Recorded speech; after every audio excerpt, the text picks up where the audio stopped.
소영아! 순백의 웨딩드레스를 입은 딸이 재단 앞에서 무너져 내렸습니다. 임신 7개월의 불룩한 배를 움켜쥔 채 바닥에 쓰러지는 소영이의 모습에 하객들의 비명이 터져 나왔습니다. 웨딩 마치가 울려 퍼지는 가운데 신부의 입가에서 하얀 거품이 흘러나왔습니다. 나는 미친 듯이 달려가 딸을 안아 올렸지만 그녀의 몸은 이미 차갑게 식어가고 있었습니다. 행복해야 할 결혼식장이 순식간에 아비규환의 현장으로 변했습니다. 그때는 몰랐습니다. 이것이 치밀하게 계획된 살인의 시작이었다는 것을. 사연 시작하기 전에 무료로 할 수 있는 구독과 좋아요 부탁드립니다. 따뜻한 마음으로 잠깐 꾹꾹 눌러주시면 틀림없이 좋은 일이 찾아올 거예요. 그날도 여느 때처럼 회사에서 늦게 퇴근했습니다. 봄비가 추적추적 내리는 저녁, 젖은 구두를 현관에서 벗으며 한숨이 나왔어요. 아내가 떠난 지 5년, 이제는 혼자 사는 것도 익숙해졌다고 생각했는데 빈집에 들어설 때마다 여전히 공허함이 밀려왔습니다. 아빠, 나 할 말 있어요. 거실로 들어서자 소영이가 소파에 앉아 있었습니다. 평소와 달리 얼굴이 창백했고 손가락으로 계속 옷자락을 만지작거렸죠. 29살 딸이 이렇게 불안해하는 모습을 본 게 언제였던가. 가슴이 철렁 내려앉았습니다. 무슨 일이니? 내가 맞은편에 앉자 소영이는 한참을 말없이 바닥만 쳐다봤어요. 입술을 깨물며 무언가 말하려다 멈추기를 반복했죠. 그 모습을 보니 더욱 불안해졌습니다. 회사에서 무슨 일이 생겼나? 아니면 건강에 문제라도. 아빠, 나 임신했어요. 순간 시간이 멈춘 것 같았습니다. 내 귀를 의심했어요. 소영이가 고개를 들어 나를 봤는데 눈가에 눈물이 맺혀 있었죠. 떨리는 목소리로 다시 말했습니다. 3달째예요. 그리고 결혼하기로 했어요. 머릿속이 하얗게 변했습니다. 임신? 결혼? 소영이가 누군가를 만난다는 얘기조차 들은 적이 없었는데. 아니, 작년에 잠깐 누군가가 있다고 했다가 별로라며 정리했다고 하지 않았던가. 말문이 막힌 채 딸을 바라보고만 있었어요. 상대가 누구니? 간신히 물었습니다. 소영이가 한숨을 쉬며 대답했죠. 최태연이라는 사람이에요.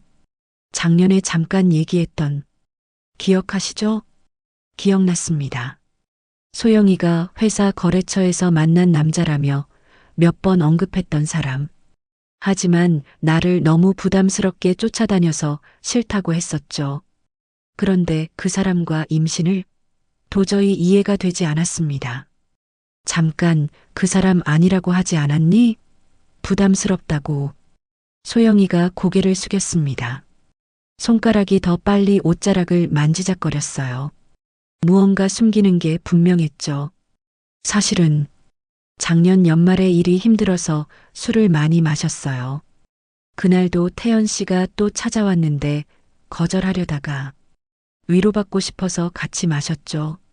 그리고 말끝을 흐렸지만 무슨 일이 있었는지는 충분히 알 수 있었습니다. 분노가 치밀어 올랐어요. 딸이 취한 틈을 노렸다는 건가? 주먹을 꽉 쥐었지만 애써 참았습니다. 지금 중요한 건 소영이의 마음을 다치게 하지 않는 거였으니까요. 그래서 결혼하기로 한 거니? 태연 씨가 책임지겠다고 해요. 아이 아빠니까 당연하다고. 저도 나이가 있고 혼자 키울 자신은 없어서. 소영이의 목소리에는 확신이 없었습니다. 사랑해서가 아니라 상황 때문에 결혼하는 거였죠. 가슴이 미어졌어요. 내 딸이 이런 선택을 해야 한다니. 그 사람 다시 만나보고 싶구나. 다음 날 저녁 소영이가 태연을 집으로 데려왔습니다. 현관문이 열리고 낯선 남자가 들어왔을 때 첫인상부터 뭔가 이상했어요. 너무 말끔한 외모, 과도하게 반듯한 자세, 그리고 부자연스러울 정도로 완벽한 미소. 마치 잘 훈련된 영업사원 같았죠. 안녕하십니까, 아버님. 최태연입니다. 90도로 인사하는 모습이 정중했지만 왜인지 소름이 돋았습니다. 악수를 나누며 그의 눈을 봤는데 웃고 있는 입가와 달리 눈동자는 차가웠어요. 계산적인 눈빛이었죠. 30년 넘게 사업하며 수많은 사람을 만났지만 이런 이질감을 느낀 건 처음이었습니다. 거실에 앉아 차를 마시며 대화를 나눴습니다. 태연은 막힘없이 자신을 소개했어요. 35살 무역회사 과장, 연봉 6천만 원, 강남에 전세 10억짜리 아파트 보유. 스펙은 나쁘지 않았죠. 하지만 말하는 내내 시선이 내 얼굴과 거실 곳곳을 스캔하듯 훑었습니다. 우리 집 살림살이를 가늠하는 것 같았어요. 소영 씨를 정말 사랑합니다. 책임지고 행복하게 해드리겠습니다. 태연의 말투는 유창했지만 감정이 느껴지지 않았습니다. 대본을 읽는 것 같았죠. 특히 사랑한다는 말을 할 때는 더욱 그랬어요. 텅 빈 울림이었습니다. 1년 동안 소영이를 쫓아다녔다고 들었는데 내가 단도직입적으로 물었습니다. 순간 태연의 표정이 미세하게 굳었다가 다시 미소를 지었어요. 처음 봤을 때부터 운명이라고 느꼈습니다. 거절당해도 포기할 수 없었어요. 그런데 왜 하필 술 취한 날에 아빠, 소영이가 급히 말을 잘랐습니다. 얼굴이 빨개진 채 나를 노려봤죠. 태연은 여전히 미소를 유지했지만 손가락이 미세하게 떨리는 걸 봤습니다. 긴장하고 있었어요. 왜일까? 죄송합니다, 아버님. 그날은 정말 제가 경솔했습니다. 하지만 결과적으로 소영 씨와 가정을 꾸리게 되어 오히려 감사하게 생각합니다. 감사하다고? 내 딸을 임신시켜 놓고? 분노가 치밀었지만 꾹 참았습니다. 소영이를 위해서라도 냉정해야 했어요. 그날 밤 태연이 돌아간 후 소영이와 단둘이 남았습니다. 딸은 피곤한 표정으로 소파에 기대어 있었죠. 임신 초기라 입덧도 시작됐다고 했어요. 소영아, 정말 괜찮니? 그 사람과 결혼해도 후회 안 할 자신 있어? 소영이가 배를 쓰다듬으며 쓴웃음을 지었습니다. 솔직히 모르겠어요. 하지만 아이는 아빠가 필요하잖아요. 태연 씨가 나쁜 사람은 아니에요. 좀 부담스럽긴 했지만 그 사람 가족은? 부모님은 뭐라고 하시니? 아직 못 만났어요. 부산에 계신데요. 조만간 인사드리러 가기로 했어요. 부산. 확인하기 어려운 거리였죠. 뭔가 석연치 않았지만 더 캐물을 수는 없었습니다. 이미 소영이는 결정한 것 같았으니까요. 침대에 누워서도 잠이 오지 않았습니다. 태연의 차가운 눈빛이 자꾸 떠올랐어요. 1년 동안 집요하게 쫓아다니다가 결국 술 취한 틈을 노렸다는 것도 마음에 걸렸죠. 무엇보다 그의 모든 행동과 말투가 너무나 계산적이었습니다. 마치 오래전부터 준비한 각본대로 움직이는 것 같았어요. 창밖으로 봄비가 계속 내렸습니다. 빗소리를 들으며 불안한 예감에 잠을 설쳤죠. 내 딸이 무언가 위험한 덫에 걸려든 게 아닐까? 하지만 그때는 그저 막연한 불안일 뿐이었습니다.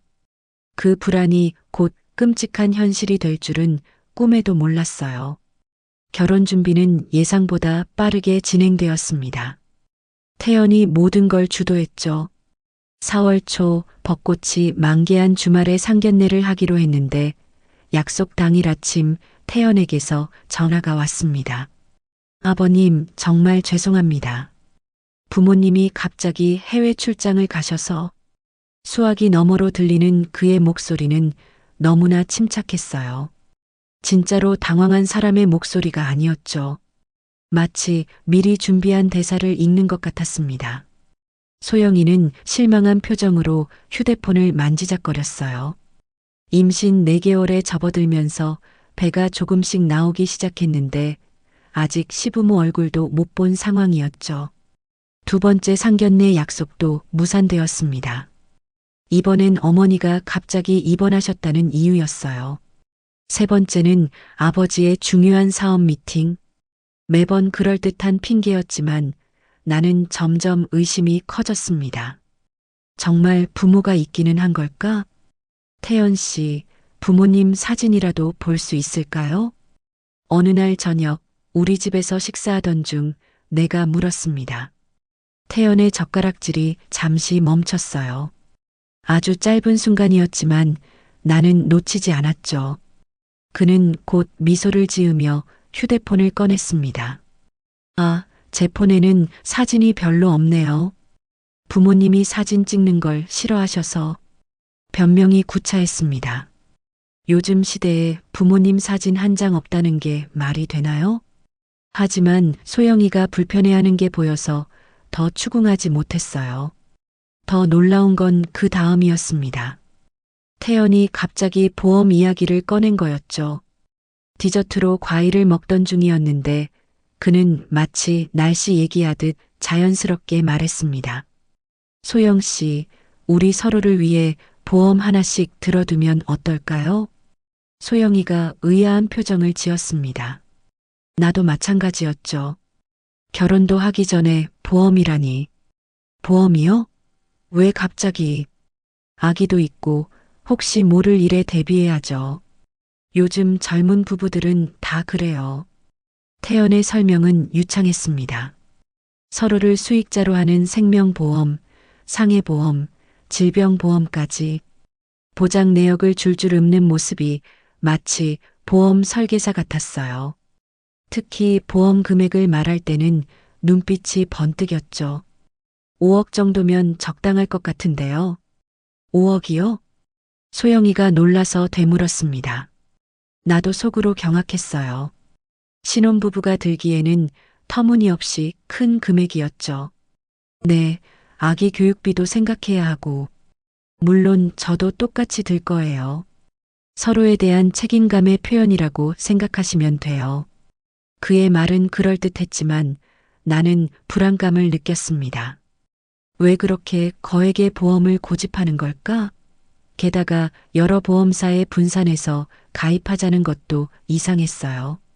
마치 한 번에 큰 돈이 들어오는 걸 피하려는 것처럼. 며칠 후 더욱 기가 막힌 일이 벌어졌습니다. 태연이 혼인신고를 서두르자고 한 거였어요.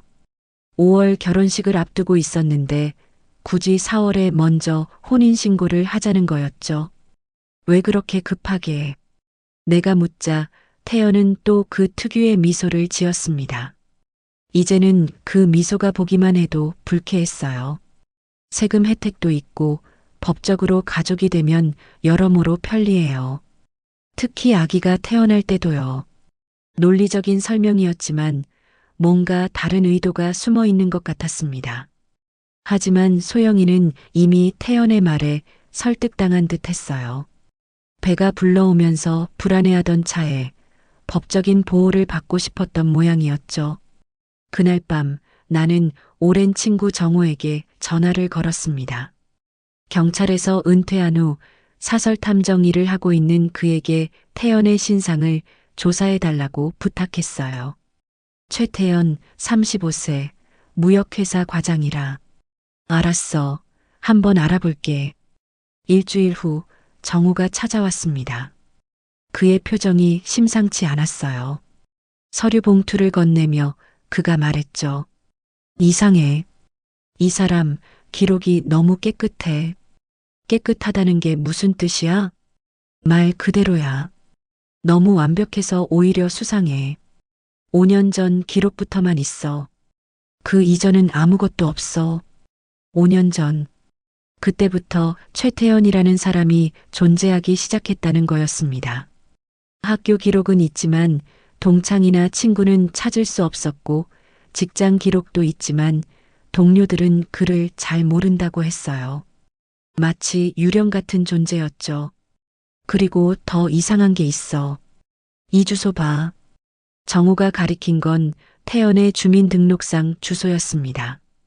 부산의 한 아파트였는데 실제로는 재개발로 2년 전에 철거된 곳이었어요.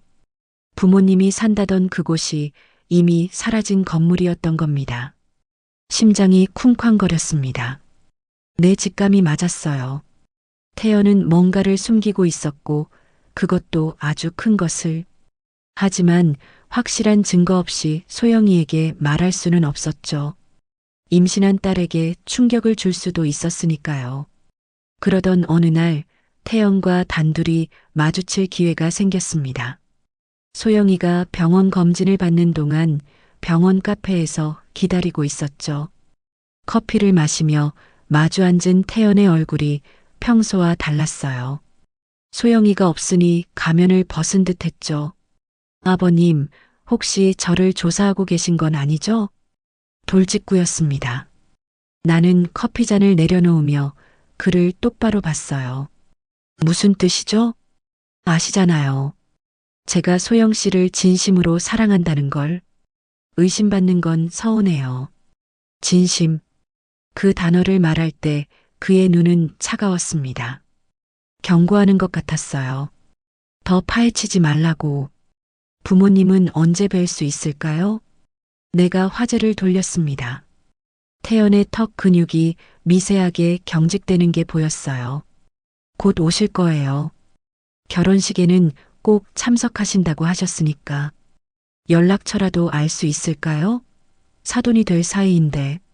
아버님 때가 되면 다 만나실 거예요. 너무 서두르지 마세요. 그의 목소리에는 날이 서 있었습니다. 더 이상 묻지 말라는 경고였죠. 하지만 나는 물러설 수 없었어요. 내 딸이 위험할 수도 있었으니까. 집으로 돌아오는 차 안에서 소영이가 행복한 표정으로 초음파 사진을 보고 있었습니다. 뱃속의 아기는 건강하게 자라고 있었어요. 그런 딸을 보며 나는 결심했습니다. 무슨 일이 있어도 소영이와 아기를 지켜야 한다고. 설령 내 의심이 틀렸다 해도 후회하는 것보다는 나았으니까요. 하지만 그때는 몰랐습니다. 이미 너무 늦었다는 것을. 태연의 계획은 이미 막바지에 이르렀고 내 딸은 그 무서운 함정 속으로 깊이 빠져들고 있었다는 것을. 2024년 5월 18일. 그날은 유난히 맑았습니다. 구름 한 점 없는 하늘이 마치 축복이라도 내리는 것 같았죠. 하지만 내 가슴 속에는 여전히 불안감이 가득했습니다. 호텔 대기실 거울 앞에서 넥타이를 매만지며 나는 복잡한 심경을 감추려 애썼어요. 소영이가 들어왔습니다. 순백의 웨딩드레스를 입은 딸의 모습에 나는 숨이 멎는 것 같았죠. 임신 7개월 차라 배가 제법 나왔지만 특별 제작한 드레스가 그것마저도 아름답게 감싸주고 있었습니다. 태연이 아이가 태어나기 전에 엄마의 가장 아름다운 모습을 봐야 한다며 결혼식을 서둘렀죠. 그 말이 그럴듯하게 들렸지만 지금 생각해보면 다른 이유가 있었던 것 같습니다. 아빠, 저 어때요? 소영이가 조심스럽게 돌며 물었습니다. 만삭에 가까운 몸으로도 행복해 보이려 애쓰는 딸의 모습이 안쓰러웠어요. 우리 딸이 제일 예쁘지. 손주도 이렇게 예쁜 엄마를 봐서 좋겠구나. 내가 억지로 미소를 지으며 말했습니다. 사실 마음 한구석에는 여전히 불안감이 도사리고 있었지만 오늘만큼은 딸을 위해 감춰야 했죠. 아빠, 태연 씨 부모님 오셨대요. 아까 인사드렸는데 정말 좋은 분들이시더라고요. 소영이의 말에 나는 조금 놀랐습니다. 그토록 만나기를 회피하던 태연의 부모가 결국 왔다는 거였죠. 어쩌면 내가 너무 의심이 많았나 싶은 생각도 들었습니다. 식장으로 가는 길에 신랑 측 대기실에 들렀습니다. 60대 후반으로 보이는 품이 있는 노부부가 앉아 있었어요. 은발의 여성은 우아한 미소를 지었고 백발의 남성은 근엄해 보였죠. 태연이 그들을 소개했습니다. 아버님, 저희 부모님이십니다. 나는 정중히 인사를 했습니다.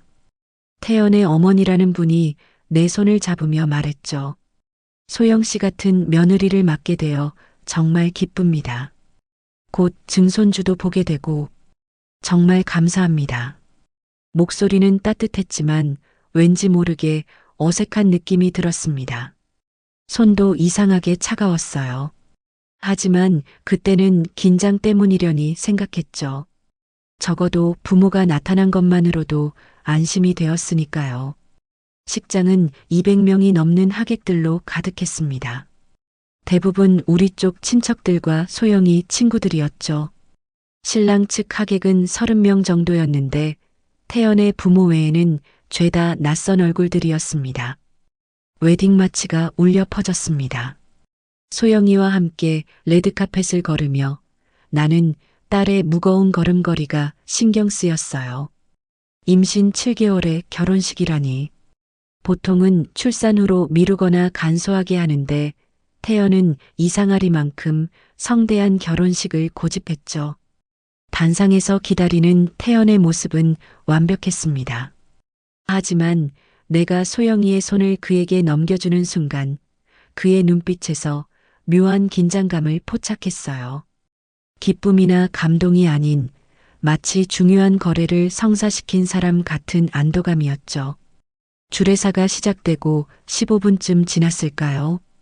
소영이의 표정이 갑자기 일그러졌습니다. 처음에는 오래 서 있어서 힘든가 싶었어요. 임신 후기라 그럴 수도 있으니까요. 하지만 이마에 송글송글 맺히는 땀방울이 예사롭지 않았죠. 소영이가 배를 움켜잡았습니다. 얼굴이 하얗게 질려가는 게 멀리서도 보였어요. 입술이 파르르 떨리기 시작했죠. 으윽! 신음소리가 마이크를 타고 식장에 울려 퍼졌습니다. 순간 술렁임이 일었어요.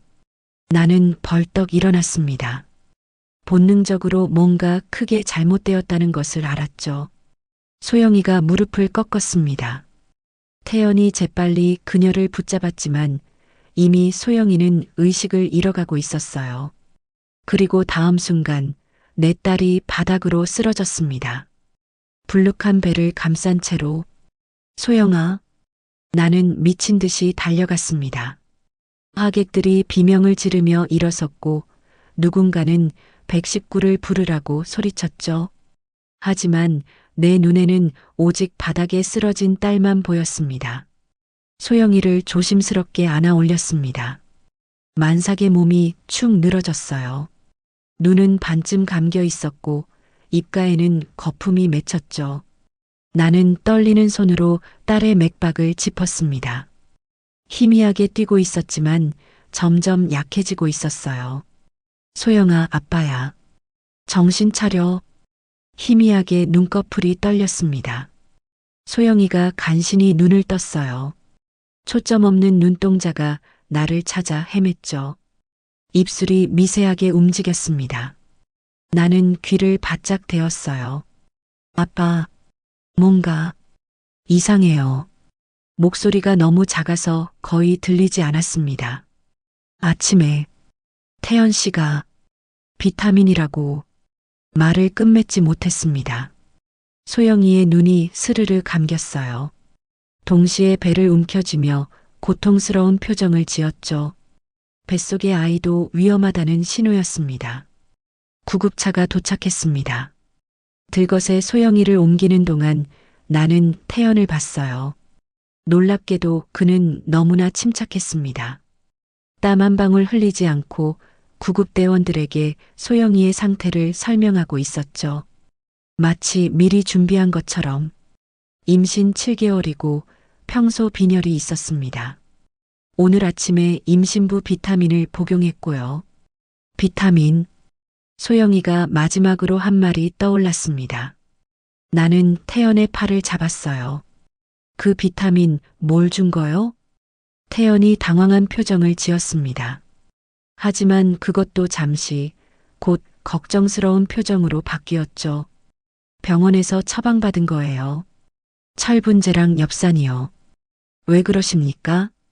구급대원이 서두르라고 재촉했습니다. 나는 할 수 없이 구급차에 올랐어요. 태연도 타려고 했지만 나는 막았습니다. 당신은 오지 마시오. 하객들 정리나 하고 있어요.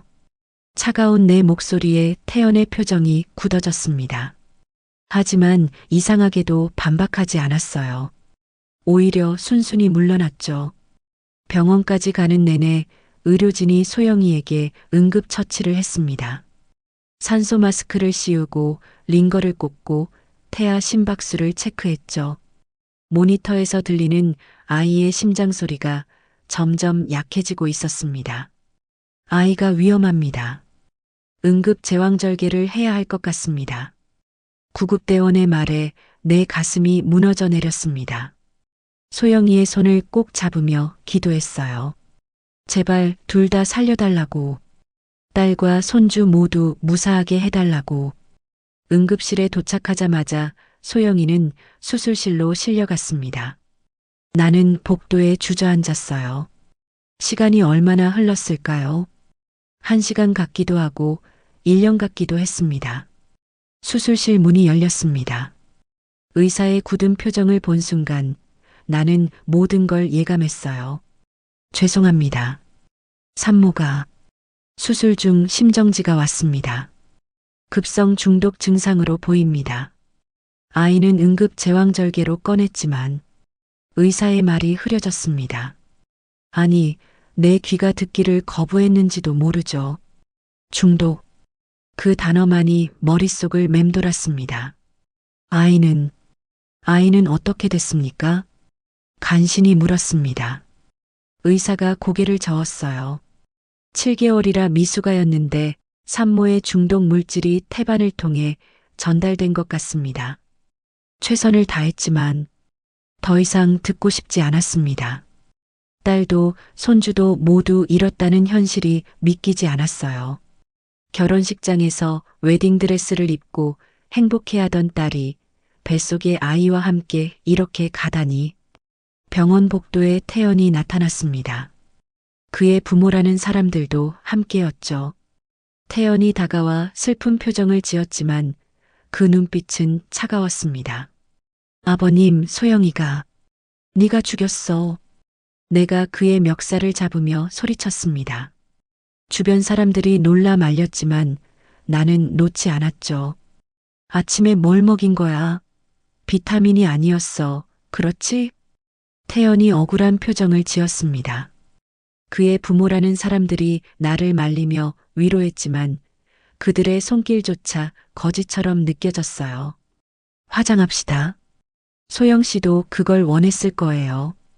태연의 말에 나는 전율했습니다. 딸이 죽은 지 채 1시간도 안 됐는데 화장을 하자고?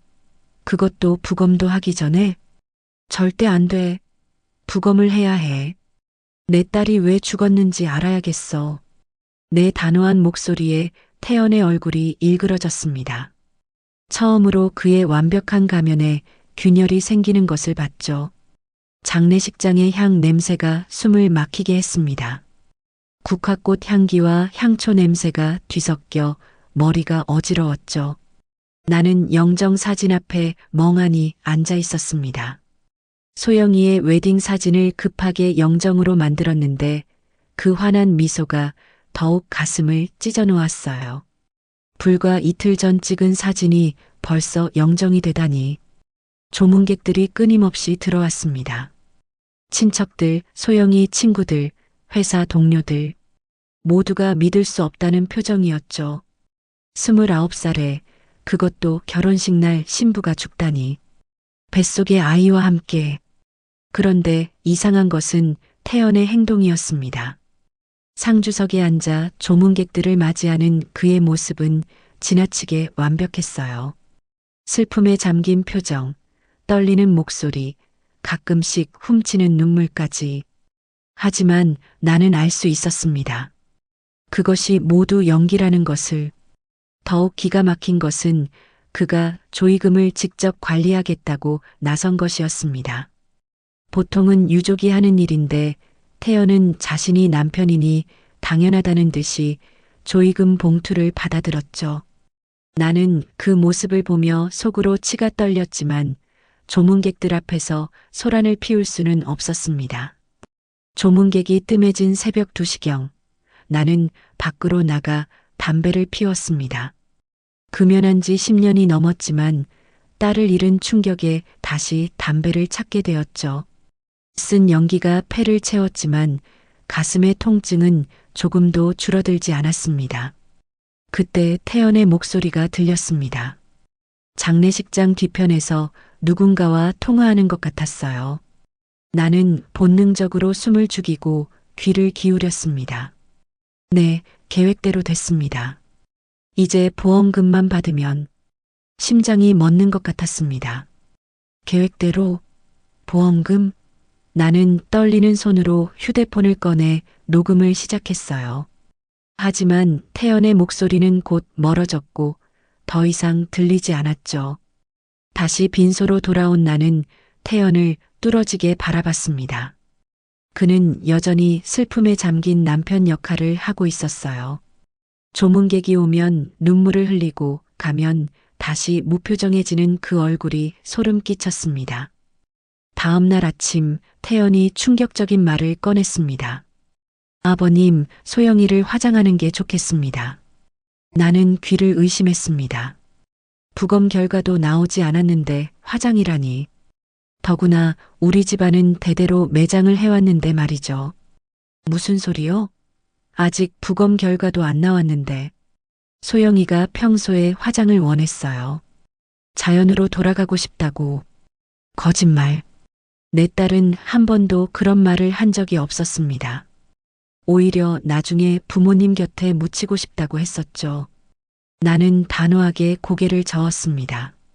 안 됩니다. 부검 결과가 나올 때까지는 절대 안 돼요. 태연의 눈빛이 차가워졌습니다. 하지만 곧 슬픈 표정을 지으며 고개를 숙였죠. 알겠습니다. 아버님 뜻을 따르겠습니다. 너무 쉽게 물러서는 것이 오히려 더 의심스러웠습니다. 무언가 다른 수를 준비하고 있는 것 같았어요. 그날 오후 보험회사에서 전화가 왔습니다.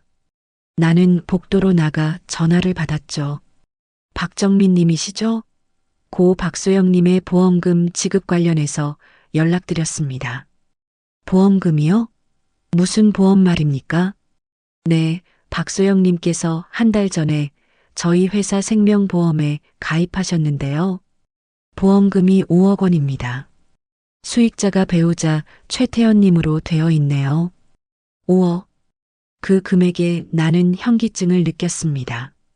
한 달 전이면 정확히 혼인신고를 한 직후였죠. 보험회사 직원이 계속 말했습니다. 그런데 가입 후 이렇게 빨리 사고가 나서 저희도 조사를 좀 해봐야 할 것 같습니다. 조사요? 네, 이런 경우는 보험 사기 가능성도 있어서요. 특히 사망 원인이 중독이라고 하셔서 혹시 경찰 조사 결과나 부검 결과가 나오면 저희에게도 알려주시면 감사하겠습니다. 전화를 끊고 나는 다리에 힘이 풀려 벽에 기댔습니다.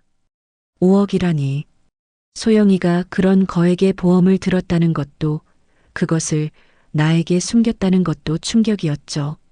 아니, 정확히는 태연이 들게 한 것이겠지만 빈소로 돌아가니 태연이 누군가와 또 통화를 하고 있었습니다. 이번에는 숨기지도 않고 대놓고 했죠. 네, 엄마. 괜찮아요. 아버님이 화장을 반대하셔서. 네, 알겠습니다. 엄마.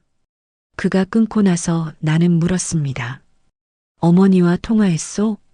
네, 미국에서 걱정하고 계셔서요. 오시고 싶어 하시는데 건강이 안 좋으셔서.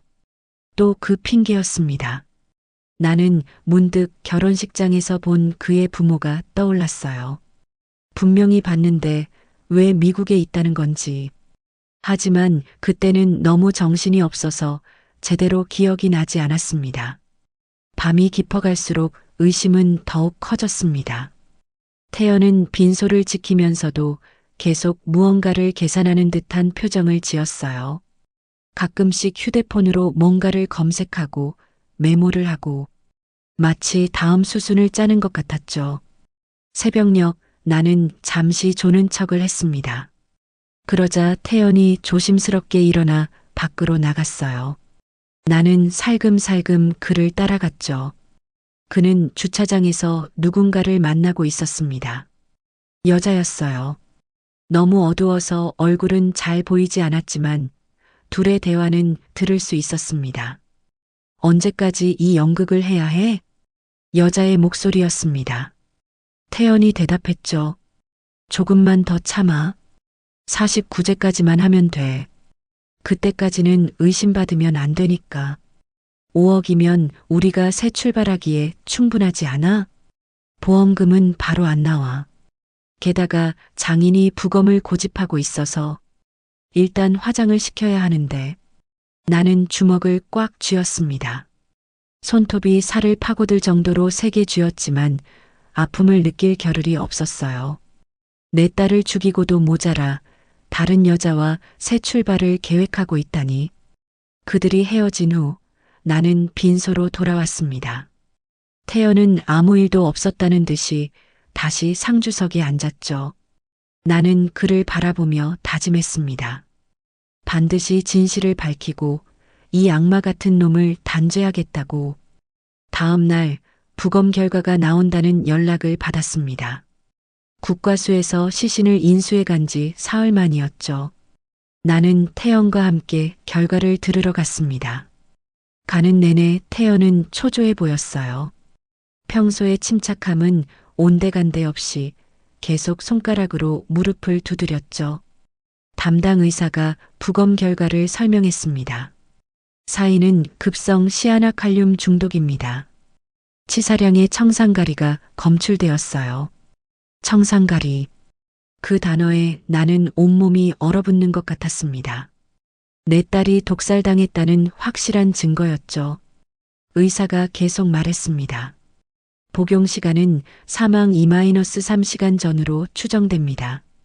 아마 아침 식사 때 섭취한 것 같은데 음식이나 약에 섞여 있었을 가능성이 큽니다. 나는 태연을 돌아봤습니다. 그의 얼굴은 창백해져 있었어요. 하지만 곧 슬픈 표정을 지으며 말했죠. 어떻게 이런 일이? 소영이가 왜? 그 연기가 역겨웠습니다. 나는 그의 멱살을 잡고 싶었지만 참았어요. 아직은 때가 아니었으니까. 확실한 증거를 잡아야 했습니다. 병원을 나오며 태연이 말했습니다. 이제 경찰 조사를 받아야겠네요. 누가 소영이를 죽였는지 꼭 밝혀야 합니다. 그 뻔뻔한 모습에 나는 속으로 다짐했습니다.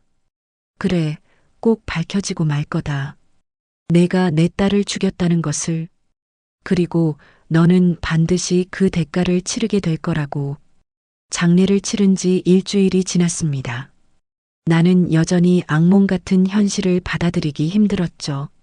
매일 아침 눈을 뜨면 이 모든 것이 꿈이었기를 바랐지만 빈 집안의 정막이 잔인한 진실을 일깨워 주었습니다.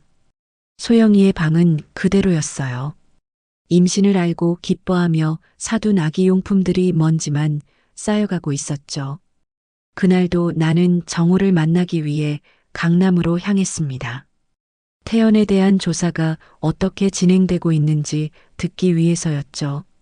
약속 시간보다 일찍 도착한 나는 근처 호텔 로비에서 기다리기로 했습니다. 그런데 그곳에서 믿을 수 없는 광경을 목격하게 되었어요. 호텔 2층 연회장에서는 결혼식이 한창이었습니다. 우연히 화장실을 가던 중 열린 문틈으로 본 신랑 신부의 모습이 행복해 보였죠. 불과 한 달 전 내 딸도 저렇게 행복했을 텐데. 가슴이 미어지는 것을 참으며 발걸음을 돌리려는 순간이었습니다. 아이고, 우리 며느리가 참 예쁘구먼. 익숙한 목소리에 나는 걸음을 멈췄습니다. 돌아보니 화려한 한복을 입은 여성이 젊은 여자와 대화를 나누고 있었어요. 그 얼굴을 본 순간 나는 심장이 멎는 것 같았습니다. 태연의 어머니였어요. 분명 미국에 있다던 그 사람이 여기서 뭘 하는 거지? 나는 본능적으로 기둥 뒤에 몸을 숨기고 그들을 지켜봤습니다. 그때 남자 목소리가 들렸죠. 자네가 이번엔 신부 어머니 역할이군.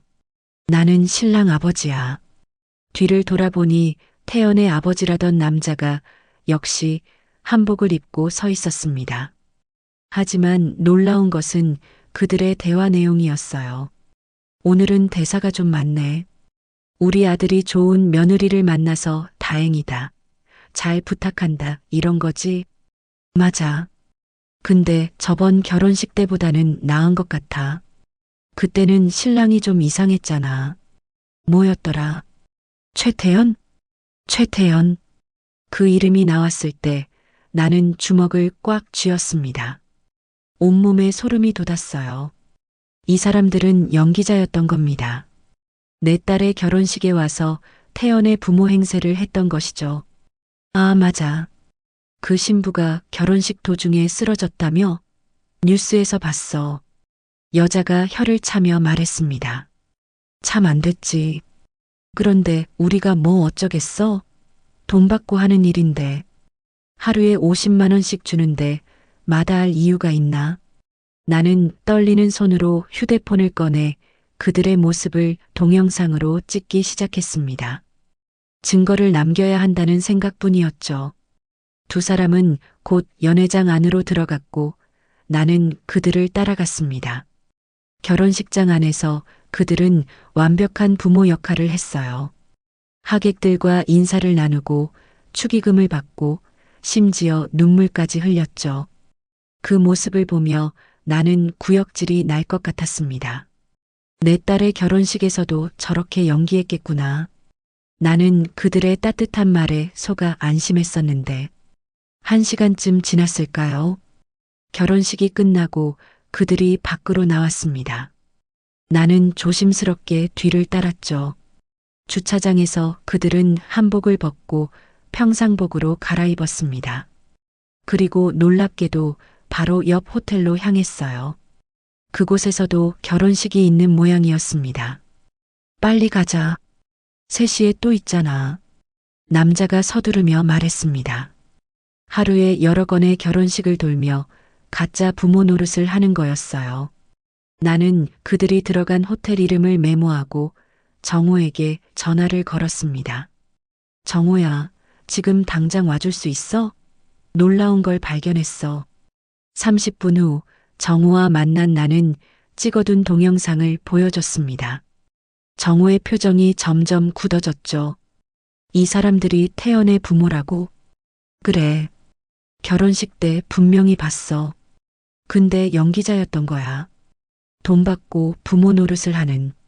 정호가 한숨을 쉬며 말했습니다. 이런 에이전시가 있다는 얘기는 들었어. 상견례나 결혼식에 갈 부모가 없는 사람들을 위해서. 그런데 설마 살인범이 이용할 줄은. 나는 그 호텔들의 결혼식 일정을 확인해 봤습니다. 놀랍게도 한 달에 수십 건의 결혼식이 있었고 그중 상당수가 부모 대행을 이용한다는 소문이 있었죠.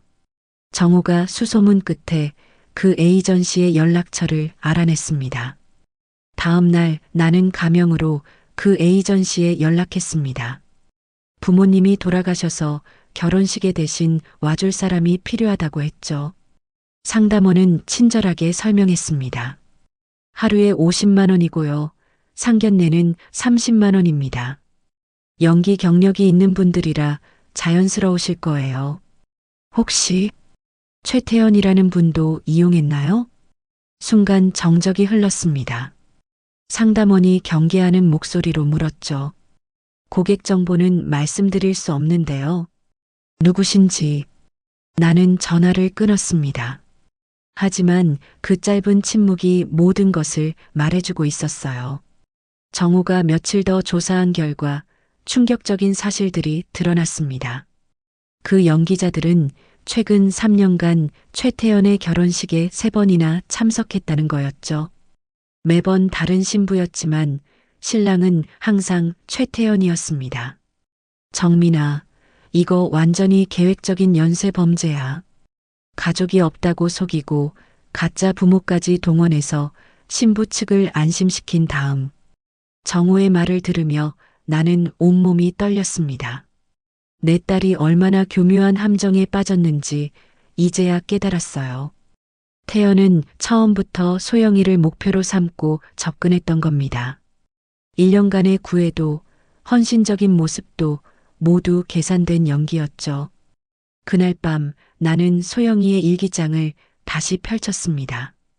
태연과의 만남에 대한 기록을 찾기 위해서였죠. 그리고 충격적인 구절을 발견했습니다. 태연 씨가 부모님이 미국에 계신데 어릴 때 부모님이 이혼하셔서 혼자 자랐다고. 그래서 가족의 따뜻함을 늘 그리워했다고 한다. 나랑 결혼하면 정말 행복한 가정을 만들고 싶다고. 왠지 마음이 아팠다. 태연은 소영이의 동정심을 이용했던 겁니다. 불쌍한 과거를 꾸며내고 외로운 남자를 연기하며 소영이의 마음을 녹였던 거죠. 그리고 임신이라는 약점을 잡자마자 결혼을 서둘렀고 가짜 부모까지 동원해 완벽한 신랑을 연출했습니다. 나는 주먹으로 책상을 내리쳤습니다. 분노가 치밀어 올라 견딜 수가 없었어요. 하지만 동시에 더 큰 두려움이 엄습했습니다. 이렇게 치밀한 놈을 과연 법으로 처벌할 수 있을까? 연기자들의 신원을 확인하려 했지만 쉽지 않았습니다. 에이전시는 개인정보 보호를 이유로 협조하지 않았고 연기자들도 돈만 받고 한 일이라 태연의 개인정보는 전혀 모른다고 했죠. 하지만 나는 포기할 수 없었습니다. 이 퍼즐의 조각들을 하나씩 맞춰가다 보면 반드시 태연의 정체를 밝힐 수 있을 거라 믿었어요. 무엇보다 내 딸과 손주의 원한을 풀어줘야 했으니까요. 부검 결과가 나온 후 경찰 조사가 본격적으로 시작되었습니다. 청산가리라는 명백한 독극물이 검출되었으니 이제는 단순한 사고가 아닌 살인 사건이 된 거였죠. 하지만 태연의 대응은 놀라울 정도로 침착했습니다. 마치 이런 상황까지도 예상했다는 듯이. 경찰서 조사실에서 나는 태연과 마주 앉아 있었습니다. 형사가 우리 사이에 앉아 질문을 시작했죠. 태연은 검은 정장을 입고 단정하게 앉아 있었는데 그 모습이 오히려 소름 끼쳤습니다. 아내를 독살한 혐의를 받는 사람치고는 너무나 태연했으니까요. 최태연 씨, 결혼식 당일 아침에 부인에게 뭘 드렸습니까? 형사의 질문에 태연은 슬픈 표정을 지으며 대답했습니다. 임신부 종합 비타민이요. 매일 아침 먹던 거였습니다. 병원에서 처방받은 거예요. 어느 병원인지 알 수 있을까요? 강남 S산부인과입니다. 처방전도 있어요. 태연이 준비해온 서류를 꺼냈습니다. 깔끔하게 정리된 처방전과 약 봉투까지. 형사가 서류를 검토하는 동안 나는 태연의 표정을 살폈어요. 눈 하나 깜빡이지 않는 그 침착함이 더욱 의심스러웠죠. 조사가 끝난 후 나는 곧바로 그 산부인과로 향했습니다. 접수처에서 물어보니 정말로 소영이가 다녀간 기록이 있었어요. 하지만 이상한 점을 발견했죠. 처방전에는 일반적인 엽산과 철분제만 있었는데 태연이 경찰에 제출한 처방전에는 다른 약이 추가되어 있었던 겁니다. 나는 떨리는 손으로 휴대폰 사진을 확인했습니다. 분명히 달랐어요. 태연이 처방전을 위조한 거였죠. 하지만 이미 원본은 경찰에 제출된 상태였고 내가 찍어둔 사진만으로는 증거가 부족했습니다. 그날 밤 나는 소영이와 태연이 살던 아파트를 찾아갔습니다. 경찰 조사는 끝났지만 뭔가 더 찾을 수 있을 거라는 희망에서였죠. 현관문을 열고 들어서자 썰렁한 공기가 폐를 파고들었습니다. 불과 한 달 전까지 내 딸이 숨 쉬던 공간인데 이제는 죽음의 흔적만 남아 있었어요. 주방을 뒤지기 시작했습니다. 싱크대 아래, 냉장고, 찬장. 그러다 쓰레기통에서 이상한 것을 발견했죠. 작은 유리병이었는데 라벨이 찢겨 있었습니다. 병 바닥에 희미하게 하얀 가루가 남아 있었어요. 나는 조심스럽게 그것을 비닐봉지에 담았습니다. 그때 현관문이 열리는 소리가 났습니다. 심장이 쿵쾅거렸죠. 설마 태연이? 나는 숨을 죽이고 주방 한쪽에 몸을 숨겼습니다. 발자국 소리가 가까워졌어요. 아직도 여기 계셨군요, 아버님. 태연이었습니다. 어떻게 알았을까? 나는 숨어 있던 곳에서 나왔죠. 태연은 여전히 그 특유의 미소를 짓고 있었습니다.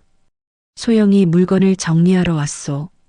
내가 둘러댔지만 태연의 시선은 내 손의 비닐봉지에 고정되어 있었습니다.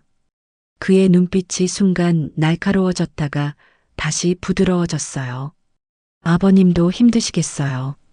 저도 매일 이곳에 와서 소영이를 그리워하고 있습니다. 거짓말. 그의 말 한마디 한마디가 다 거짓으로 들렸습니다. 나는 비닐봉지를 꽉 쥐고 그를 지나쳐 나왔어요. 뒤에서 태연의 시선이 따가웠지만 돌아보지 않았습니다.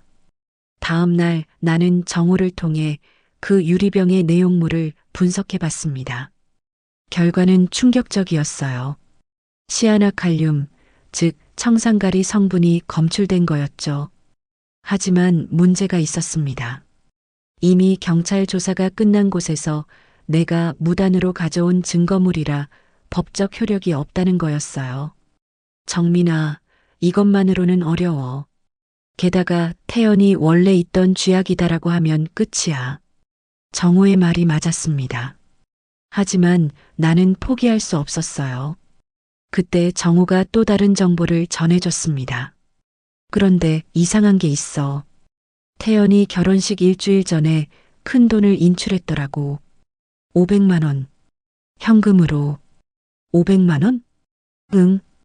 그리고 같은 날 온라인으로 뭔가를 주문한 기록도 있어. 해외 직구 사이트인데 정확히 뭘 샀는지는 모르겠어. 나는 그 단서를 붙잡고 추적을 시작했습니다. 해외 직구 사이트, 특히 규제가 느슨한 곳에서는 국내에서 구하기 어려운 약품들을 살 수 있다는 걸 알게 되었죠. 하지만 태연의 주문 내역을 확인할 방법은 없었습니다. 막막함에 빠져 있을 때 뜻밖의 전화가 왔습니다. 소영이의 직장 동료였던 민수였어요. 아버님, 혹시 시간 있으세요? 소영이에 대해 이상한 얘기를 들었는데 카페에서 만난 민수는 초췌해 보였습니다. 소영이와 친했던 그도 충격이 컸던 모양이었죠. 사실 소영이가 결혼 전에 저한테 이상한 말을 했어요. 태연 씨가 자꾸 보험 얘기를 한다고. 그것도 여러 개를 들자고 했대요. 여러 개? 네. 생명보험은 기본이고 상해보험, 질병보험까지. 그것도 전부 고액으로. 소영이가 부담스러워했는데 태연 씨가 서로를 위한 거다. 나도 똑같이 들 테니까라고 설득했다고. 내 손이 떨리기 시작했습니다. 민수가 계속 말했어요. 그런데 더 이상한 건 태연 씨가 보험 설계사를 직접 데려왔대요. 그것도 여러 회사에서. 소영이가 왜 이렇게 많이 드냐고 물으니까 분산 투자라고 했다던데. 분산 투자. 그 말에 소름이 돋았습니다. 여러 보험사에 나눠서 가입하면 한 번에 큰 보험금이 지급되는 것을 피할 수 있죠. 보험 사기를 의심받지 않으려는 치밀한 계산이었던 겁니다. 그리고 소영이가 마지막으로 한 말이 태연 씨가 결혼식 전날 특별한 영양제를 줬는데 맛이 이상했다고. 쓴맛이 났는데 태연 씨가 원래 그런 거다. 아기한테 좋은 거니까 꼭 먹어야 한다고 했대요.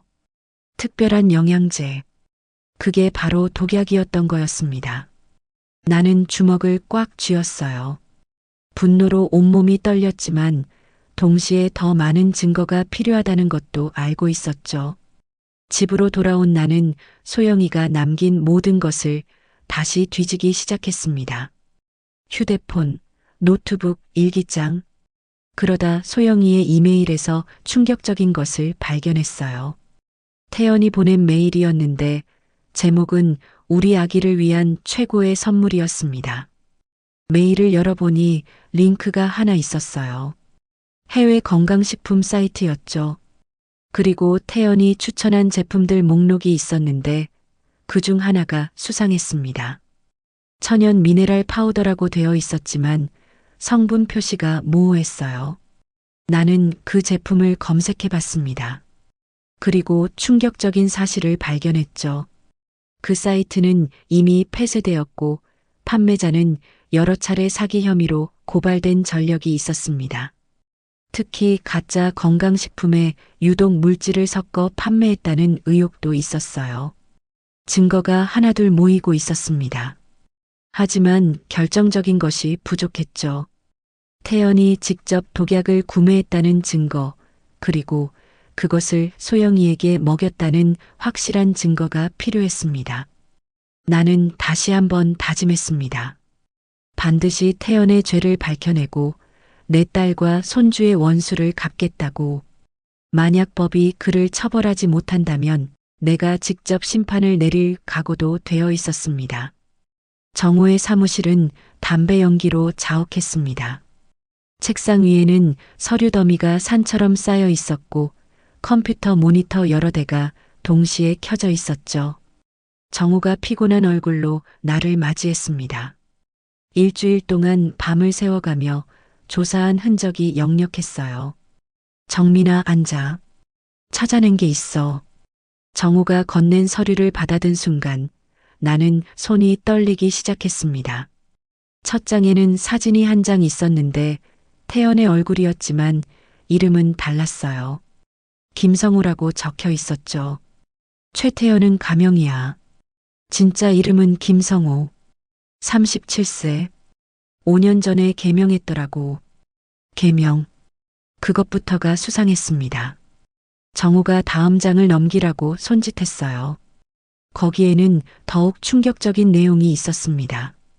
첫 번째 결혼. 2019년 3월 이미경과 결혼.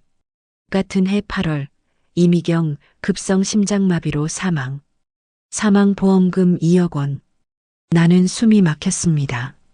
정우가 담배를 깊게 빨아들이며 말을 이었죠. 이미경 씨는 평소 건강했대.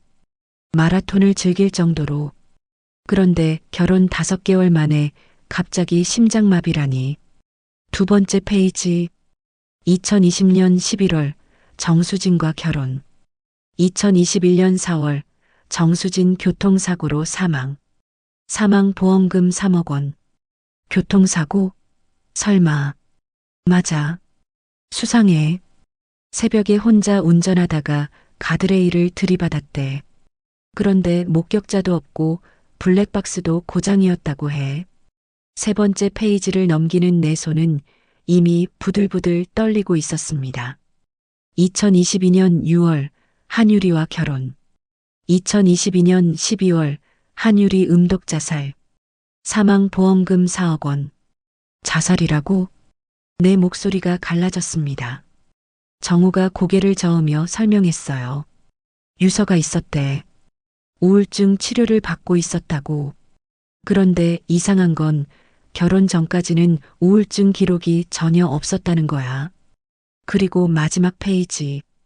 2024년 5월 박소영과 결혼. 결혼식 당일 청산가리 중독으로 사망. 사망보험금 5억 원. 4명의 여성. 모두 20대 후반에서 30대 초반.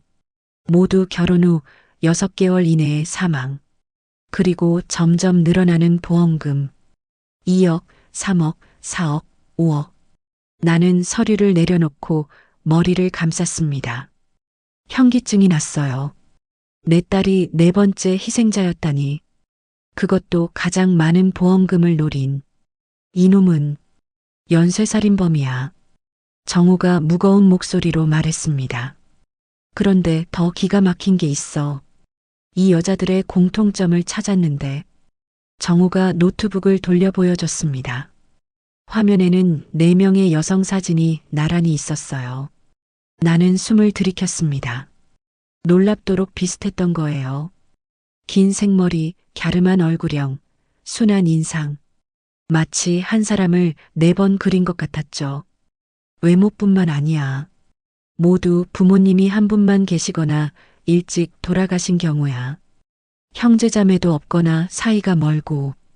그리고 정우가 잠시 말을 멈추고 나를 봤습니다. 그 눈빛에서 나는 더 충격적인 사실이 있다는 걸 알았어요. 뭐야? 말해. 모두 임신 중이었어. 심장이 멎는 것 같았습니다. 4명 모두. 정우가 고개를 끄덕였어요. 이미경 씨는 임신 3개월, 정수진 씨는 4개월, 한유리 씨는 5개월, 그리고 소영이는 7개월. 내가 간신히 말했습니다. 점점 임신 개월 수가 늘어났다는 것도 소름 끼쳤어요. 마치 실험이라도 하는 것처럼. 정우가 담배를 비벼 끄며 말했습니다. 이놈은 철저히 타깃을 정해. 가족이 많지 않아서 보호받기 어려운 여성, 순하고 의심을 잘 안 하는 성격, 그리고 임신으로 약해진 상태. 완벽한 먹잇감이지. 나는 주먹을 쥐었습니다. 손톱이 살을 파고들었지만 아픔을 느낄 수 없었어요. 분노가 모든 감각을 마비시켰으니까. 그런데 경찰은 왜 이걸 몰랐을까? 내 질문에 정우가 한숨을 쉬었습니다. 각각 다른 지역이었어. 서울, 부산, 대구, 그리고 이번엔 다시 서울. 게다가 사망 원인도 다 달라. 심장마비, 교통사고, 자살, 중독사. 연결점을 찾기 어려웠겠지. 악마 같은 놈. 지역을 옮겨 다니며 사망 원인도 다르게 해서 연쇄살인을 숨긴 거였습니다. 전 아내들의 가족은? 이미경 씨는 어머니만 계셨는데 치매로 요양원에. 정수진 씨는 아버지가 계셨지만 작년에 암으로 돌아가셨고, 한유리 씨는 양부모님이 계신데. 정우가 전화번호가 적힌 메모를 건넸습니다. 만나볼 생각이야? 나는 고개를 끄덕였습니다. 다른 피해자 가족들을 만나야 했어요. 혼자서는 이 악마를 잡을 수 없다는 걸 알았으니까. 이틀 후 나는 한유리의 양어머니를 만났습니다. 카페에서 마주 앉은 그녀의 얼굴은 내 것만큼이나 초췌했어요. 딸을 잃은 어머니의 얼굴은 다 비슷한가 봅니다. 유리가 정말 자살한 게 아니라고요? 그녀의 목소리는 떨렸습니다. 나는 정우가 조사한 자료를 보여주며 설명했어요. 김성호, 아니 최태연의 연쇄 범죄에 대해. 그녀의 눈에서 눈물이 흘렀습니다.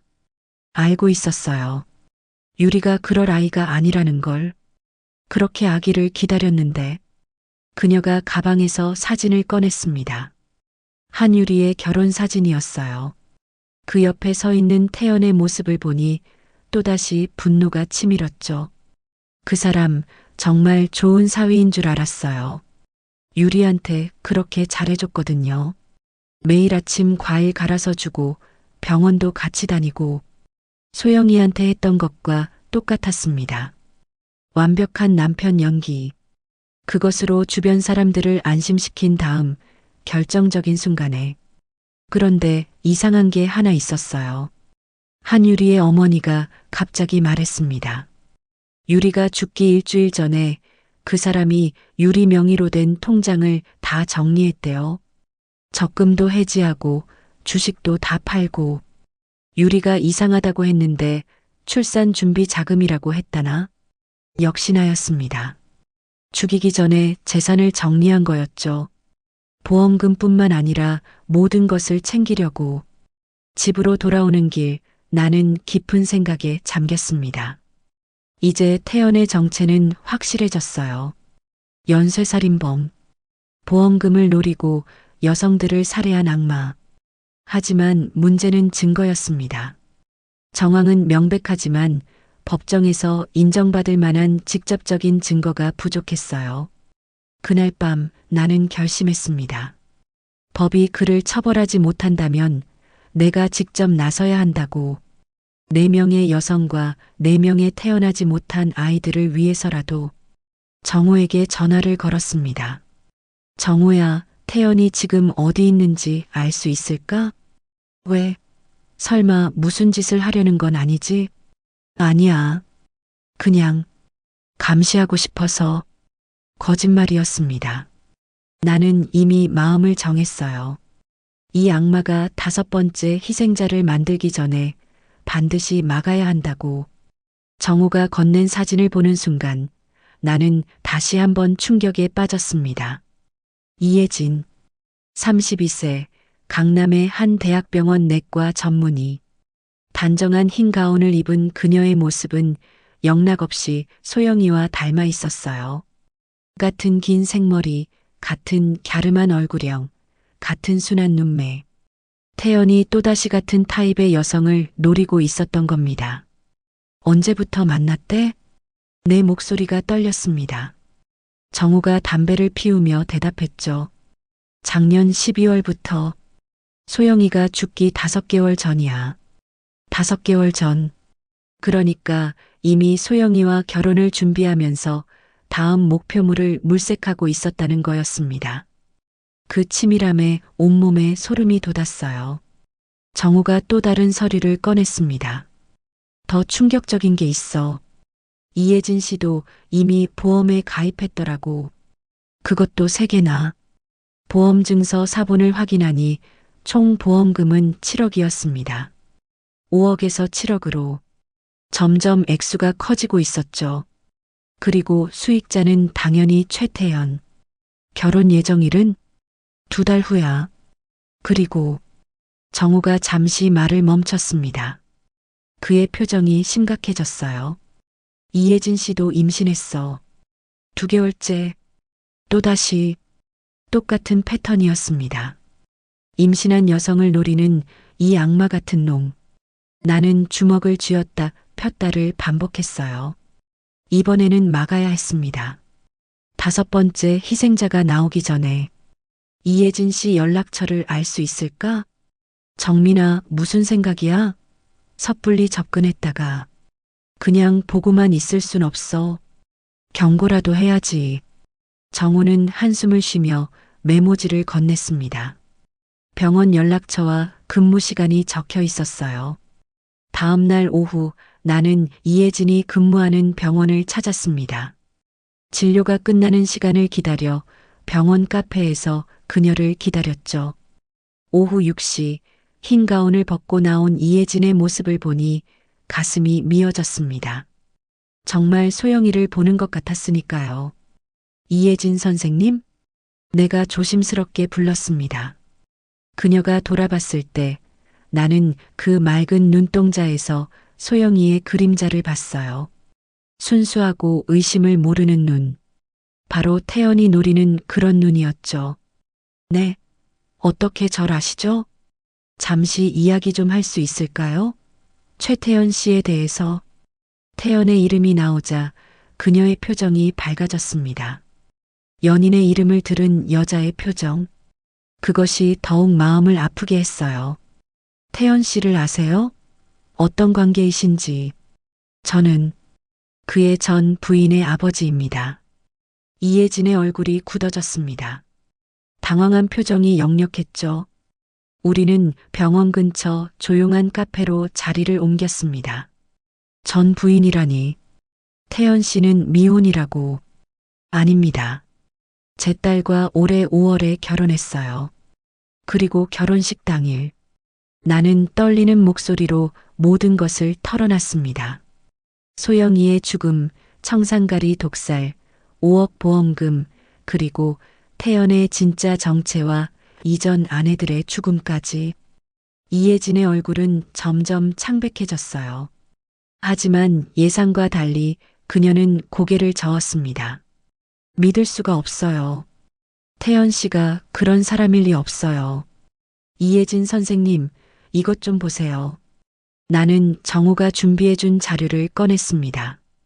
이전 아내들의 사망 증명서, 보험금 수령 내역, 가짜 부모 연기자들의 증언 영상까지. 하지만 이예진은 여전히 믿으려 하지 않았어요. 이게 조작된 게 아니라는 걸 어떻게 믿죠? 태연 씨는 저한테 정말 잘해줘요. 매일 아침 출근길에 데려다주고 야근할 때는 도시락도 싸다주고.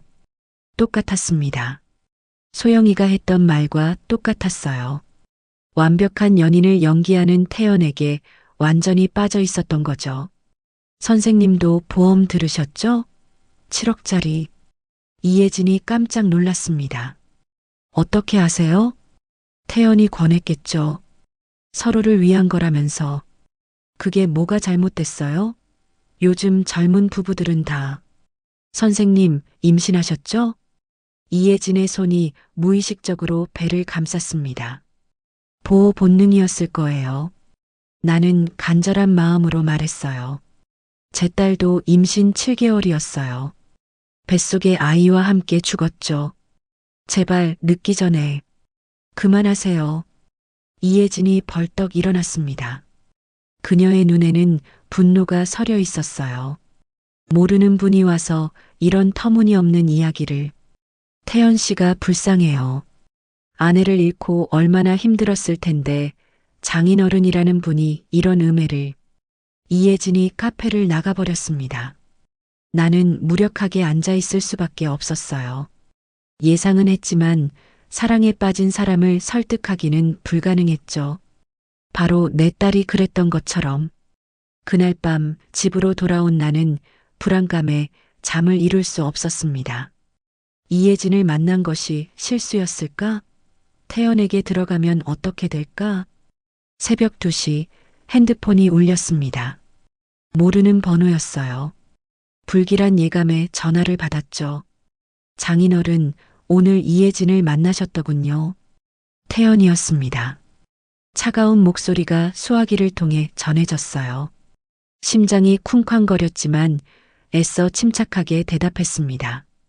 그래, 만났다. 내 정체를 알려줬지. 쓸데없는 일을 하셨네요. 이혜진은 절 믿어요. 아버님보다 훨씬 더. 그의 목소리에는 조롱이 섞여 있었습니다. 나는 이를 악물었어요. 내 놈의 범죄를 반드시 밝혀낼 거다. 범죄? 무슨 범죄요? 전 그저 불행한 사고로 아내를 잃은 남자일 뿐입니다. 법적으로도 그렇게 결론 났고요. 청산가리는 어떻게 설명할 거냐? 순간 정적이 흘렀습니다. 그리고 태연의 목소리가 더욱 차갑게 변했어요. 조심하세요, 아버님. 소영이처럼 되고 싶지 않으시다면. 협박이었습니다. 노골적인 협박. 하지만 녹음할 겨를도 없이 전화는 끊어졌어요. 나는 핸드폰을 쥔 채 한동안 멍하니 앉아 있었습니다. 태연이 나를 역추적하기 시작했다는 건 위험 신호였습니다. 하지만 물러설 수 없었어요. 이혜진과 그녀의 뱃속 아이를 구해야 했고 무엇보다 내 딸의 복수를 해야 했으니까. 다음 날부터 이상한 일들이 일어나기 시작했습니다. 집 앞에 검은 세단이 하루 종일 서 있었고 회사로 가는 길에도 누군가 따라오는 기분이 들었어요. 핸드폰으로는 이상한 문자가 오기 시작했죠. 그만두세요. 더 이상 파헤치지 마세요. 후회하게 될 겁니다. 하지만 나는 멈출 수 없었습니다. 아니, 멈추지 않았어요. 오히려 이런 협박이 태연의 불안감을 보여주는 것이라 생각했죠. 그가 두려워하고 있다는 증거였으니까. 나는 정호에게 연락해 신변 보호를 부탁했고 동시에 더 적극적으로 증거를 수집하기 시작했습니다. 시간이 얼마 남지 않았어요. 2달 후면 이혜진과 태연의 결혼식. 그 전에 반드시 모든 것을 끝내야 했습니다. 경찰서를 나오며 느낀 무력감은 말로 표현할 수 없었습니다. 담당 형사의 난감한 표정이 아직도 눈에 선했어요. 정황상 의심스럽지만 직접적인 증거가 부족하다는 그 한마디가 내 가슴에 대못처럼 박혔죠. 태연이 얼마나 치밀하게 준비했는지 새삼 깨달았습니다. 법의 허점을 교묘하게 이용한 완벽한 범죄였어요. 장마철 습한 공기가 폐를 짓눌렀습니다. 소영이가 떠난 지 2달 나는 매일 같은 악몽에 시달렸어요. 웨딩드레스를 입은 채 쓰러지는 딸의 모습, 태어나지 못한 손자의 울음소리가 잠들 때마다 나를 괴롭혔죠. 하지만 무너질 수는 없었습니다. 법이 그를 처벌하지 못한다면 내가 직접 나서야 했으니까요. 한유리 씨의 어머니와 다시 만난 건 7월 초였습니다. 카페 구석자리에 마주 앉은 그녀의 얼굴은 여전히 슬픔에 잠겨 있었어요. 하지만 눈빛만은 달랐죠. 복수의 의지가 불타고 있었습니다. 정수진 씨 아버지와도 연락이 닿았어요. 그분도 딸의 죽음을 의심하고 계셨대요. 그녀가 건넨 메모지에는 전화번호가 적혀 있었습니다. 이미경 씨의 경우는 어머니가 치매로 요양원에 계셔서 직접적인 도움을 받기는 어려웠지만 사촌 오빠가 있다는 정보를 얻었어요. 4명의 피해자, 그리고 그들의 가족들. 우리는 하나의 목적으로 뭉치기 시작했습니다. 첫 모임은 정호의 사무실에서 가졌습니다. 담배 연기로 자욱한 공간에 우리 5명이 둘러앉았어요. 각자의 사연을 나누며 눈물도 흘렸지만 결국 하나의 결론에 도달했죠. 우리가 직접 증거를 찾아 태연을 무너뜨려야 한다고. 일단 24시간 감시가 필요합니다. 그의 모든 행동을 기록하고 결정적인 순간을 포착해야 해요. 정우가 지도를 펼치며 말했습니다. 태연이 이혜진과 함께 사는 아파트, 그가 다니는 회사, 자주 가는 장소들이 빨간 펜으로 표시되어 있었어요. 우리는 교대로 감시 일정을 짰습니다. 정수진 씨 아버지가 은퇴한 택시 기사였던 게 큰 도움이 되었죠. 그의 차로 미행하기에 완벽했으니까요. 첫 주 감시에서 흥미로운 사실을 발견했습니다. 태연이 매주 목요일 오후에 강남의 한 오피스텔을 방문한다는 거였어요. 2-3시간 머물다 나오는데 그때마다 검은 가방을 들고 있었죠. 뭔가 수상했습니다. 그 오피스텔 403호 명의를 확인해 봤더니 김성호라는 사람이에요. 정호의 말에 심장이 쿵 떨어졌습니다. 김성호, 태연의 진짜 이름이었죠. 그곳에 뭔가 비밀이 숨겨져 있을 거라는 확신이 들었어요. 한편 이혜진에게 접근하는 작전도 시작했습니다. 직접 만나는 건 이미 실패했으니 다른 방법을 써야 했죠. 한유리 씨 어머니가 좋은 아이디어를 냈어요. 병원에 환자로 가면 어떨까요? 내과 의사라고 했죠? 그렇게 해서 나는 고혈압 환자가 되어 이혜진의 진료를 받기 시작했습니다. 처음 몇 번은 그저 의사와 환자의 관계였어요. 하지만 점차 신뢰를 쌓아가며 사적인 대화도 나누게 되었죠. 그녀가 임신 4개월에 접어들었다는 것도 알게 되었습니다. 소영이와 같은 길을 가고 있었어요. 어느 날 진료실에서 혈압을 재던 중 그녀의 손목에 있는 멍을 발견했습니다. 옷으로 가리려 했지만 제 눈을 피할 수는 없었죠. 팔이 어떻게 된 겁니까? 아, 이거요? 제가 좀 덜렁대서 문에 부딪혔어요. 거짓말이었습니다. 의사의 손목에 저런 멍이 우연히 생길 리 없었죠. 누군가 잡은 자국이 분명했어요. 태연의 본색이 서서히 드러나고 있는 걸까? 감시를 시작한 지 1달째 결정적인 장면을 포착했습니다. 태연이 그 오피스텔에서 나오는데 함께 있던 사람이 놀랍게도 보험 설계사였어요. 정수진 씨 아버지가 찍은 사진을 확대해 보니 서류에 이혜진이라는 이름이 선명하게 보였죠. 또 보험을 들고 있었던 겁니다. 이번엔 얼마일까? 10억? 이제 본격적으로 움직여야 합니다. 정호의 사무실에 다시 모인 우리는 구체적인 계획을 세웠어요. 먼저 이혜진에게 진실을 알리되 충격을 최소화할 방법을 찾아야 했습니다. 임신한 여성에게 직접적인 충격은 위험했으니까요.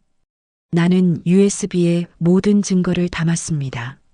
4명의 전 아내들 사진과 사망 기록, 보험금 수령 내역, 가짜 부모 연기자들의 증언, 그리고 최근 포착한 고험 서류까지. 이것을 어떻게 전달할 것인가가 관건이었죠. 기회는 의외로 빨리 찾아왔습니다. 이혜진이 학회 참석차 제주도에 가게 된 거예요. 태연은 동행하지 않았죠. 나는 같은 비행기를 타고 제주도로 향했습니다. 호텔 로비에서 우연을 가장해 그녀를 만났어요. 어머, 환자분이시네요? 여기서 만나다니 신기해요. 그녀의 미소는 여전히 밝았지만 눈 밑에는 다크서클이 짙었습니다. 임신과 일의 스트레스 때문만은 아닌 것 같았어요. 저녁이라도 같이 하시겠어요? 혼자 오셨다면. 내 제안에 그녀는 잠시 망설였지만 결국 수락했습니다. 아마 외로웠던 모양이에요. 호텔 레스토랑에서 마주 앉아 식사를 하며 자연스럽게 대화를 나눴죠. 태연 이야기가 나왔을 때 그녀의 표정이 미묘하게 변했습니다. 요즘 좀 달라지신 것 같아요. 예민해지셨다고 할까?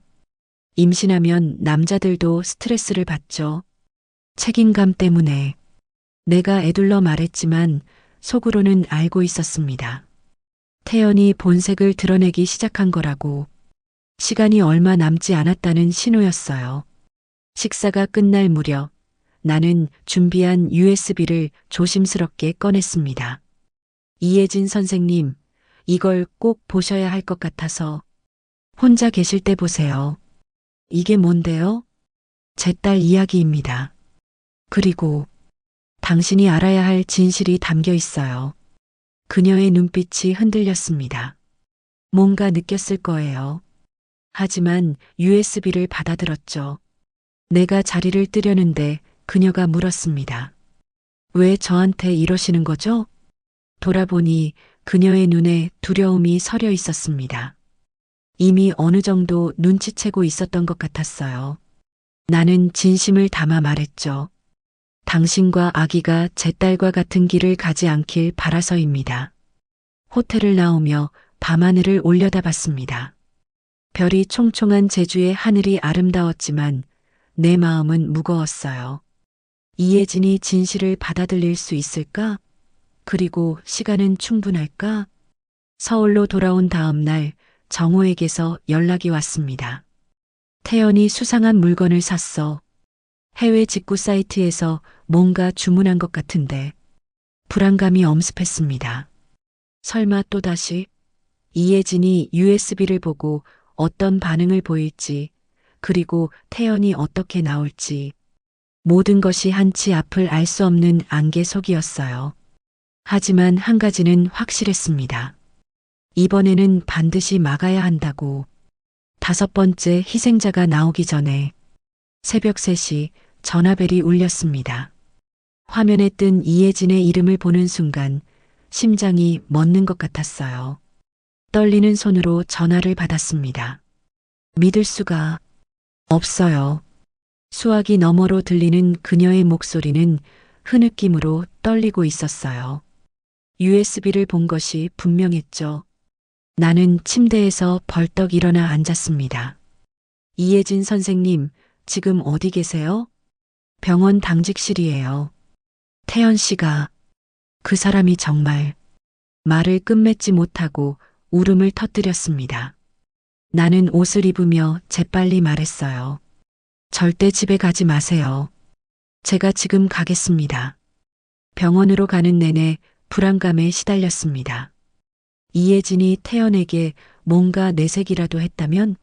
하지만 그녀는 똑똑한 여자였어요. 의사라는 직업이 괜히 있는 게 아니었죠. 당직실에서 만난 이혜진의 모습은 처참했습니다. 부은 눈, 창백한 얼굴, 그리고 미세하게 떨리는 손. 내가 건넨 따뜻한 차를 두 손으로 감싸 쥐고 한참을 말없이 있다가 그녀가 입을 열었어요. 어제 집에 갔는데 태연 씨가 또 약을 주더라고요. 임신부 영양제라면서.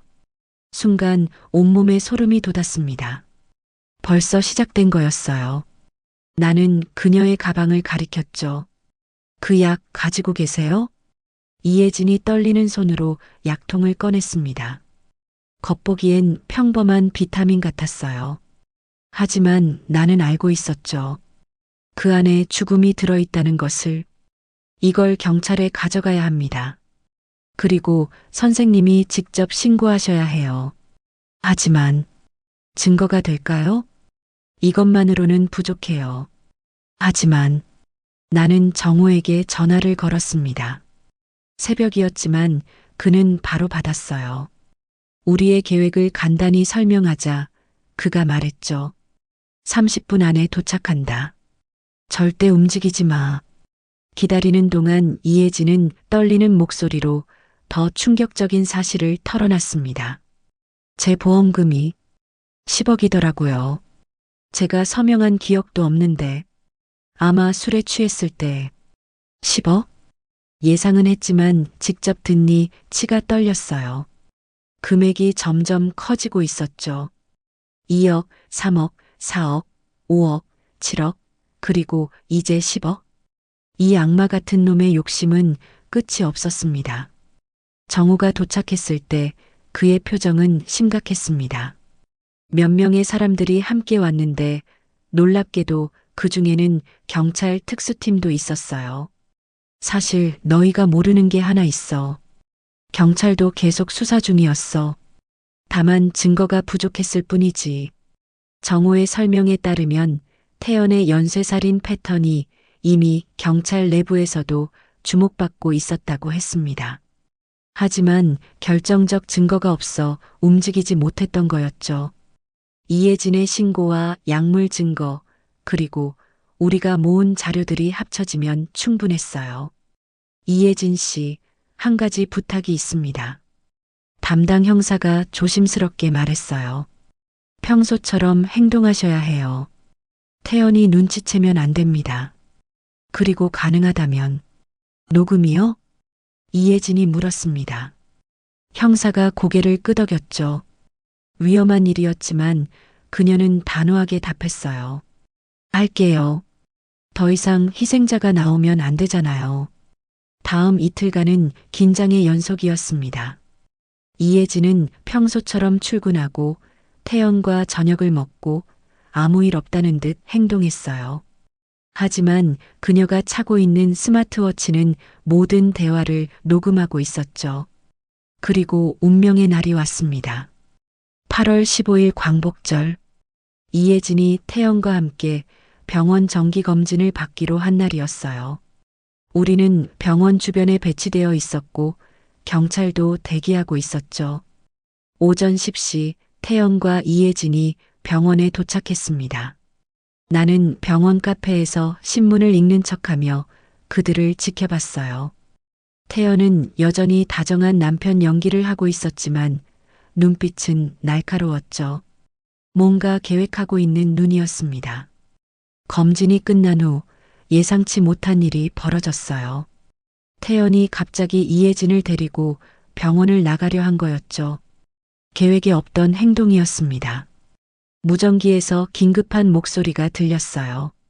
목표물이 예정에 없던 이동을 한다. 모든 팀 대기. 하지만 이혜진이 기지를 발휘했습니다. 화장실에 가겠다며 시간을 벌었죠. 그 사이 우리는 재배치를 완료했어요. 그때였습니다. 태연이 주차장에서 누군가와 통화하는 모습이 포착된 거예요. 정우가 보낸 녹음 파일을 들어보니 충격적인 내용이었습니다. 오늘 끝낸다. 병원에서 사고로 위장하면 돼. 임신부가 계단에서 굴러떨어지는 건 흔한 일이니까. 심장이 쿵쾅거렸습니다. 오늘이었어요. 바로 오늘 이혜진을 죽이려는 거였습니다. 더는 기다릴 수 없었죠. 지금이다. 모든 팀 진입. 경찰이 일제히 움직였습니다. 나도 뛰었어요. 주차장으로, 태연이 있는 곳으로. 거기서 본 광경은 평생 잊을 수 없을 거예요. 태연이 이혜진의 목을 조르고 있었던 겁니다. 화장실에서 나온 그녀를 주차장 구석으로 끌고 가서 경찰이다. 손들어. 경찰의 외침에 태연의 손이 멈췄습니다. 그의 눈이 나와 마주쳤어요. 그 순간 그의 눈에서 본 것은 놀라움도 두려움도 아니었습니다. 분노였어요. 계획이 틀어진 것에 대한 순수한 분노. 체포되는 순간에도 태연은 웃고 있었습니다. 수갑이 채워지는 손목을 내려다보며 낮게 중얼거렸죠. 어차피 증거는 없어. 다 추측일 뿐이야. 하지만 그의 자신감은 오래가지 못했습니다. 경찰이 그의 오피스텔을 수색한 결과가 충격적이었으니까요.